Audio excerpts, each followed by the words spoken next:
নমস্কার, এসপিএন চ্যানেলে আপনাদের স্বাগত। Mumbai city FC Indian super লিগের চ্যাম্পিয়নশিপ দৌড়কে ওপেন করে দিয়েছে। এই মুহূর্তে লিগের যে অবস্থা তাতে নিঃসন্দেহে 1 নম্বরে আছে মুম্বাই সিটি এফসি। মোহনবাগানকে তারা হারিয়েছে। হেড টু হেড যদি হয় মোহনবাগান এবং মুম্বাইয়ের মধ্যে, হতেই পারে পয়েন্ট সমান হয়ে গেলে অ্যাডভান্টেজ মুম্বাই পাবে।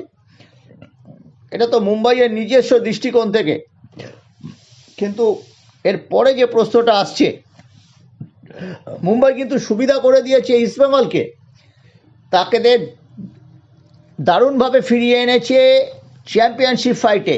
শুধু একটা জিনিস দরকার, জয়ের রাস্তায় ফিরতে হবে। মেহমানা স্পোর্টিংয়ের মতো দুর্বল দল, যদিও ইয়ং সাইড, ইন্ডিয়ান ব্রিগেডের বেশ কয়েকটি ছেলে রয়েছে, অ্যাডিসন সিং এবং রেমসঙ্গা,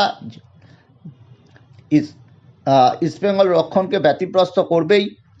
দুটো সাইড ব্যাকের অবস্থা খুব খারাপ। এইসব কথা মনে রেখেও আমি বলছি, ইস্টবেঙ্গলে কিন্তু 3 পয়েন্ট পাওয়া আগামী সোমবার উচিত।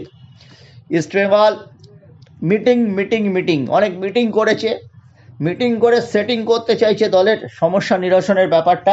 কতটা পারবে সেটা 9:30টার সময় সোমবার দিন বোঝা যাবে। মেয়েরাজের ছেলেরা কিন্তু দ্বিতীয়ার্ধে তিনি এমন কিছু চেঞ্জ নেন, ফারদিন আলীকে নামান। ফারদিন আলীকে আবার তিনি হয়তো ফার্স্ট 11-ও আনতে পারেন। কালকে তিনি ফারদিনকে প্রেস কনফারেন্সে নিয়ে আসছেন মেয়েরাজ উদ্দিন। সব মিলিয়ে কিন্তু একটা জমজমাট ম্যাচ দেখবো। ইস্টবেঙ্গল সমর্থকদের দৃষ্টিকোণ থেকে ম্যাচটার গুরুত্ব অনেক বেশি। মেহমানের ঈদের পর মেহমানের কত সমর্থক এই ম্যাচটা দেখতে যান, তারা কোনো পয়েন্ট পায়নি, এটা ঘটনা। কিন্তু 4টি ম্যাচেই তাদের যে ফাইটিং ফুটবলটা খেলেছে সেটাও তো অস্বীকার করা যায় না।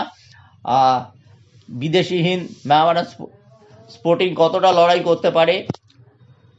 এখন আপনার প্রশ্ন হচ্ছে, এই ম্যাচে সিবলেকে পাওয়া যাচ্ছে না, এই ম্যাচে সোলসবার্গকে মিনিট 20 খেলানো উচিত কোচের। যদি কমফোর্টেবল লিড পেয়ে যায়, 2-3 গোল হয়ে যায় শেষ 10-15 মিনিট, কিন্তু উনি যদি ফার্স্ট 11-এ সোলসবার্গকে রাখেন, তিনি আবার আজকে মূল দলের সাথে প্র্যাকটিস করেছেন।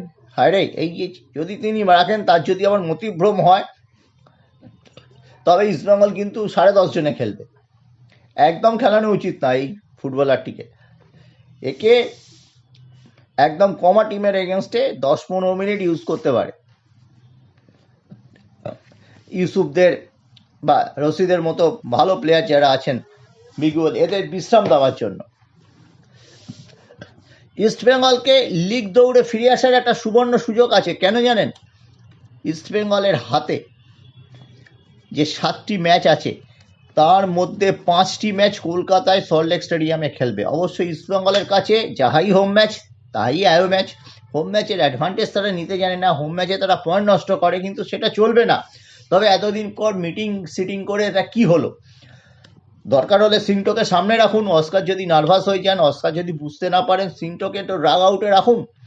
সিংটো নয়, কিছুটা খেলোয়াড়দের উদ্বুদ্ধ করতে পারবেন, কিছু টিপস দিতে পারবেন। এখন তো 3খানা ব্রেক হয়, হাফ টাইম ছাড়াও আরও 2টো ওয়াটার ব্রেক হচ্ছে। সিংটো সেখানে কিছু প্লেয়ারকে, তার কিন্তু অভিজ্ঞ চোখ আছে, এবং অস্কার যখন পরপর ফেল করছেন, সিংটোকে রাখা উচিত। সোলসবার্গকে যেরকম 10-15 মিনিটের বেশি খেলানো উচিত নয়, সিংটোকেও প্রথম থেকে রাখা উচিত। সেখান থেকে যদি ওই কোনো ইন্ডিয়ান অ্যাসিস্ট্যান্ট কোচ কেটে যান বা ফরেন অ্যাসিস্ট্যান্ট কোচ কেটে যান, কোনো ব্যাপার নয়। তাদের চেয়ে কিন্তু সিংটো অন্তত ইন্ডিয়ান ছেলেদের মধ্যে তাতাতে পারবেন, যেটা খুব দরকার ইস্টবেঙ্গল ক্লাবে, যেটা হচ্ছে না। ইস্টবেঙ্গল ক্লাবের ফুটবল টিম ছাড়া সবেতেই পারফরমেন্স ভালো, দুর্দান্ত অনুষ্ঠান করবেন তারা। আগামীকাল রোববার ধনধন্যে যা লিস্ট আছেন গুণীজন সংবর্ধনায়, সত্যি দেখার মতো। কিন্তু এরকম যে গুণীজন অবিতর্কিত সুন্দর লিস্ট হয়েছে, এরকম প্লেয়ার, বিদেশি প্লেয়ার কেন রিক্রুট করতে পারে না ইস্টবেঙ্গল ক্লাব? তো আবার শুধুই লগ্নিকারী সংস্থার ওপর ছেড়ে দেয় না, তারাও তো বলেন। অময় ঘোষাল যখন ছিল তখন তো ইস্টবেঙ্গলই বকলমে করতো, তখনও দেখেছি সব উল্টোপাল্টা বিদেশি ভাস ক্রুয়েস 38 বছরের লোককে এপ্রিল মাসে নিয়ে এসেছিল, ওই সোলসবার্গের মতো। যাকে আজকে কিন্তু প্র্যাকটিস হয়েছে। ইউসুফ, আনোয়ার আলী, এরা কিন্তু ঈদের ছুটি না নিয়ে প্র্যাকটিস করেছেন, অত্যন্ত ইতিবাচক দিক। উল্টো দিকে মেহমানা স্পোর্টিং ঈদ একদম মাওনা স্পোর্টিং ক্লাবের যে প্রচলিত রীতি, ঈদের দিন তাদের প্র্যাকটিস বন্ধ থাকে, যেরকম পুজোতে অন্তত অষ্টমী বা দশমীতে পুজো বন্ধ থাকে মোহনবাগান বা ইস্টবেঙ্গলের প্র্যাকটিস। যখন আইএসএলের খেলা শুরু হয়ে যেত বা আই লিগের খেলা অক্টোবর মাসে শুরু হয়ে যেত বা ডিসিএম রোভার্সের খেলা থাকতো, তখন আমরা দেখেছি ছুটি ছিল। এটা কোনো অন্যায় নয়, তার আগে তারা প্র্যাকটিস সেরে রেখেছেন, দলের চোট আঘাত নেই। পার্থিব গগৈয়ের ওপর অনেক কিছু নির্ভর করছে, স্টপার কম্বিনেশনটা কি হয়। ইস্টবেঙ্গল হয়তো প্রথম থেকেই ঝাঁপাবে। আগামীকাল দুই দলের প্র্যাকটিস, মোহনবাগান নিজেদের মাঠেই প্র্যাকটিস করবে এবং সেখানেই প্রেস কনফারেন্স করবে যথারীতি, এবং ইস্টবেঙ্গল যুব ভারতীতে করছে। এটাই ছিল আপডেট। চোখ রাখুন বিভিন্ন বিষয়ের খবর আগে পেতে SPEN চ্যানেলের পর্দায়।